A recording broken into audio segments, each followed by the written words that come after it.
Yo, so guys, and welcome back to a brand new Hijomeatman news video. Today we're going to be talking about Johann Zarco finally being confirmed where he is going to be placed inside the Ducati family, and that is obviously going to be the Pramac team.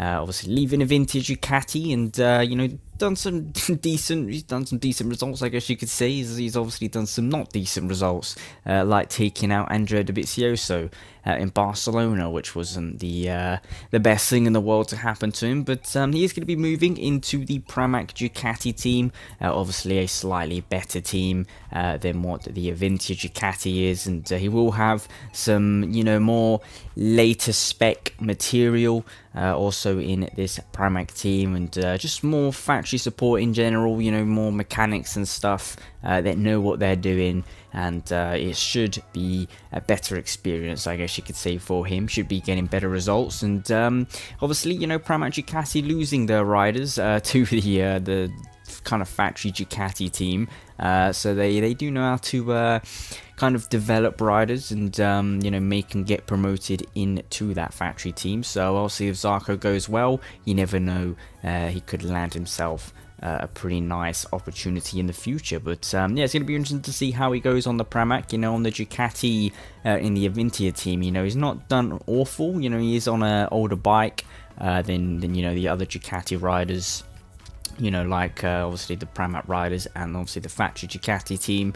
So it's going to be interesting to see what he can do on a slightly more modern bike. But we have seen him go pretty well certain places this season where there seems to be a little bit lower grip. You know, he seems to kind of be a little bit quicker. You know, obviously we saw it in Bruno, we saw in Austria he was going to be very quick, obviously pick up that penalty, which was unfortunate for him. But Barcelona, he was looking pretty decent for all the practices. Unfortunately, the race obviously only lasted 2 corners, but you know, he has looked good in certain tracks with that equipment, which he has. So yeah, it's going to be interesting to see, you know, what he can do on slightly better material. He seems to have adapted to the Ducati quite nicely. You know, it doesn't seem to have been a struggle for him like the KTM and Honda was, for example.